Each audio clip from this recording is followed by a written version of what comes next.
By day, I'm a stalker. By night, or mid-afternoon, depending on when I get out of work, I'm something different.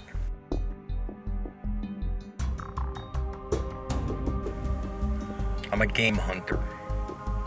I go out there and I look for games, retro games. These last 2 years, I've been on the secret hunt for something that has eluded me for a long, long time.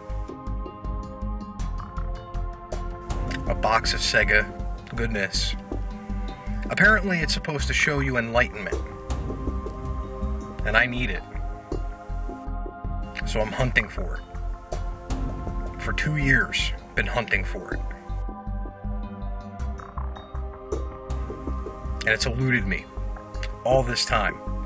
All the phony leads, all the silly quests, all the flea marketing, all the games hunting, all the yard sailing, all the auction houses have been for one thing: this box.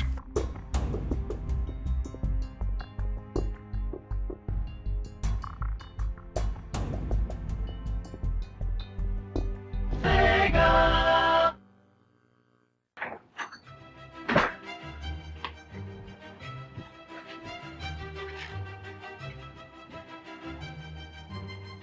I don't have time to get changed. That's better. Oh, got a phone call. Hey Dahmer, what's up? Chris, doing good. How's your day going? About to go drink some coffee and play some Doom 3, man. What else would I be doing? That's awesome, man. Doom 3 is a great game, and I'm also loving the playthrough. So, you still looking for that box? Yeah, the trail went cold around Atlantic City. Well then, I have some information for you, my friend. Really? Yeah, I do. Found a back alley game seller by you. Not shady at all. He goes by the name of Kevin. He just posted an ad on Craigslist a couple days ago about a box of Sega. It kind of matched the description that old guy in the prologue was talking about. What prologue?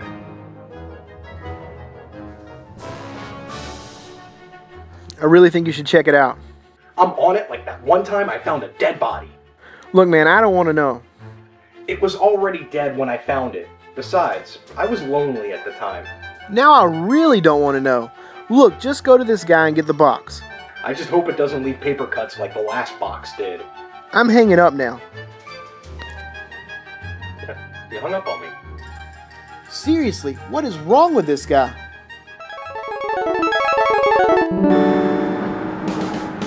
You the guy? Got stuff, man. Yeah, it's probably the weirdest thing I've ever been asked to give somebody. I just give it to me, man. Come on. Alright, well here it is. One plastic bag full of wet toilet paper and one spatula. There you go. Alright. The fuck is this? Splatter time, motherfucker. What?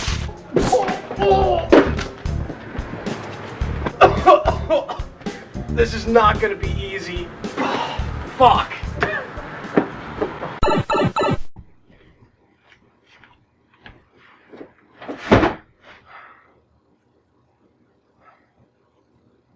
It's done. Hey guys, this is Dahmer's Cool Stuff here, and this is probably the most ambitious pickup video ever. As you can tell, it was a story about this, and it was long and hard. Very much so. Had to go through a lot of grief to get this box. Over the next course of the 3 or 4 videos this pickup is entailing, I'm going to be sharing the story of how this box came to be. It's not a pretty one. It's actually an ugly story. But in a scenario like this, in times like this, and for what this box represents, I think it was well worth it. Especially because I'm now on the path of enlightenment. Let's get this started, shall we? I'm going to put the box down.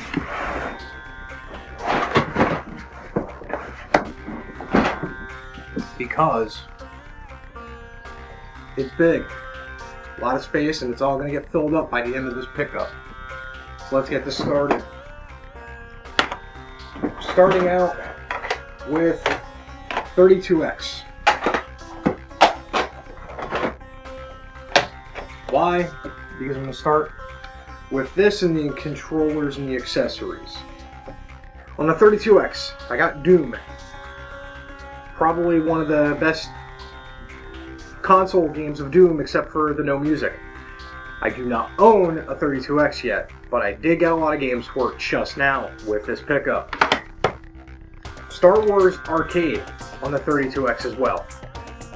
Want to play this one bad. I actually just was at a friend's house watching some Star Wars movies. I'm not too big of a fan of Star Wars, but if this got the trench fight from the first movie in there, I want to see it. I want to play it.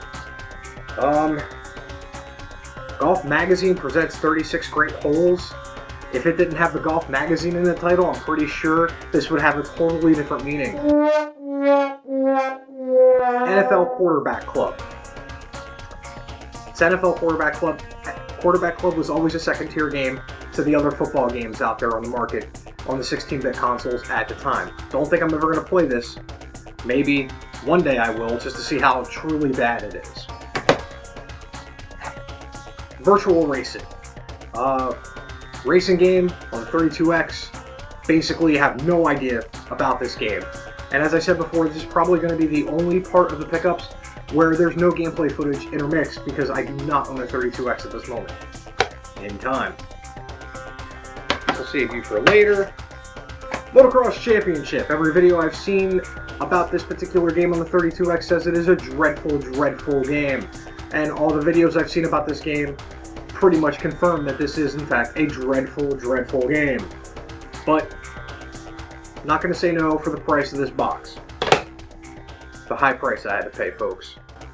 We got Afterburner on the 32X. Yeah, Afterburner. Arcade classic, arcade hit. One of my only few good childhood memories was actually playing this game in the simulation with the roll thing, and like you actually got into the cockpit of a jet fighter, and it actually like barrel move from side to side and forward back. Anytime you did things like anytime you move the controller, move around, the actual cockpit you were in was moving. Cockpit was actually moving around. So yeah, and then finally, probably the gem of the bunch.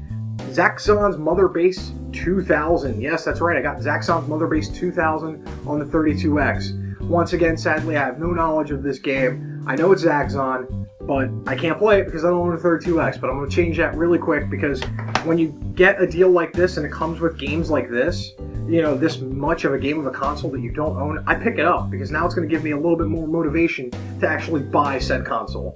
So that was the 32X games. Now we're going to do accessories. Cannot confirm nor deny that this belongs to a Sega Genesis. It has a 9-pin layout. I'm thinking it might have actually been for PC, possibly. But it is an A-Storm flight stick. SG Fighter. It's got suction cups that shockingly still work. And it's got good action to it. I'm hearing good sounds coming from it where the sounds are supposed to be.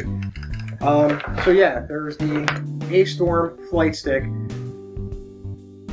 Yeah, I don't know if this was for the Sega Genesis.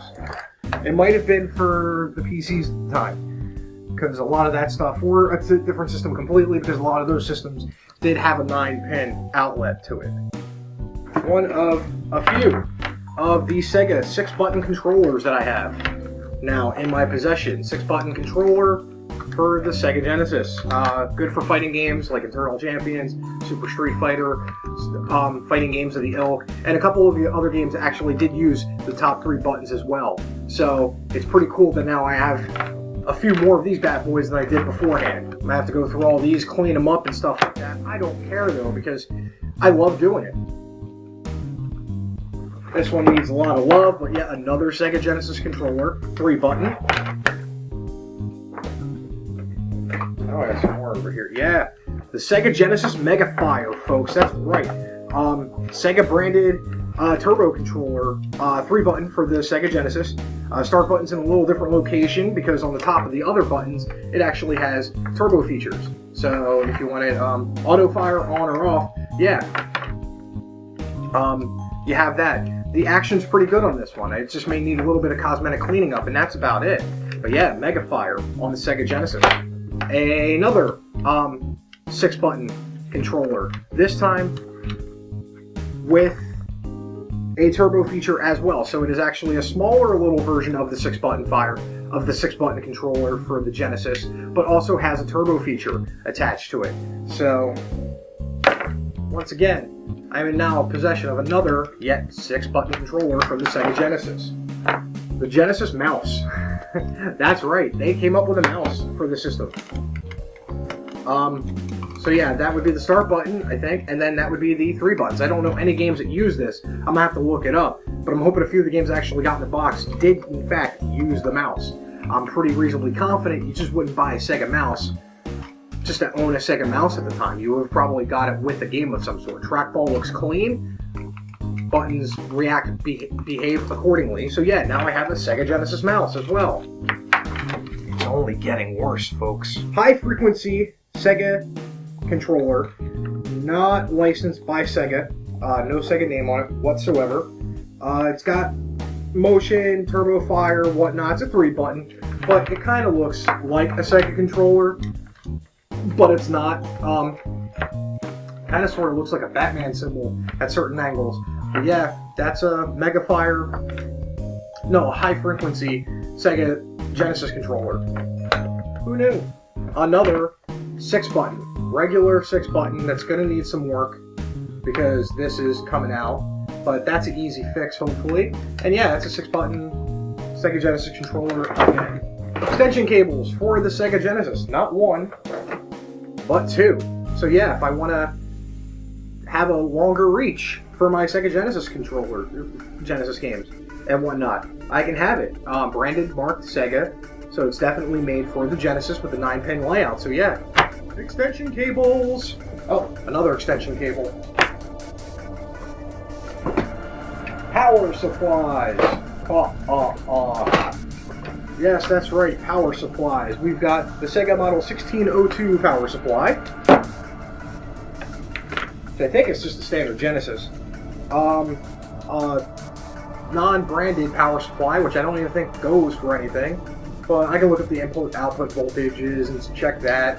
I'm sure something in this box it'll work with. Another power adapter, no name branded, possibly for the Genesis or even a Super Nintendo or a Nintendo with the voltage and amperage that it came with. A newbie adapter, so apparently there was some gaming accessory that took this as well. We have a Sega Model MK2013 power supply. I don't know if this went to a Genesis or went to a Sega CD or 32X. I'm thinking a Sega CD or 32X because one of the other things that I have in this box, spoilers, it's a console, actually had the attachment where you put the the Sega CD missing and the protective sleeve missing. So I'm thinking that this person owned a Sega CD and a 32X at some point in time. So I'm thinking that this is the power supply for it. One Sega RF adapter, because you can never have too many RF adapters for the Segas, especially with if you start hooking the beasts up of the 32X and the Sega CD. So yeah, RF adapter, and one doohickey oddball power supply, which I don't even know what goes to, but it was in the box, so fuck it. And when it comes to accessories, this is my favorite thing in this entire box when it comes to all these accessories. Very dirty, I still gotta clean it up. It is the Sega Arcade Power Stick. So yes, that's right, I've gone into the Power Stick Club, folks. I've got one awesome accessory here. Everything seems to be working just fine, button-wise. The action's good where it's supposed to be. Still gonna have to crack it open and make sure everything inside is nice and neat. It is dirty as hell, but yeah, it's gonna be clean, folks. That is the accessories at this time. This is the end of part 1, and the story continues. I went through a lot of things to get this box. This box is been in my myth and my lore for 2 years, and I've never told anybody because I originally made this deal 2 years ago, and I figured I might as well share my story with this. So yeah, thank you guys very much for watching. If you like what you see, don't forget part 2 and 3 and possibly 4, depending on how long this video goes and with the stuff I'm throwing in there. Yeah, you can subscribe to see the next part. Basically, give me a like, give me a comment, tell me if I suck, tell me if I'm awesome, tell me if you like what you see. This is Dahmer's Cool Stuff, and as always, do good gaming. On the next episode of the Sega Box. He has no idea what he's in for. Who is it? That is disheartening. Why? Wow, I'm good.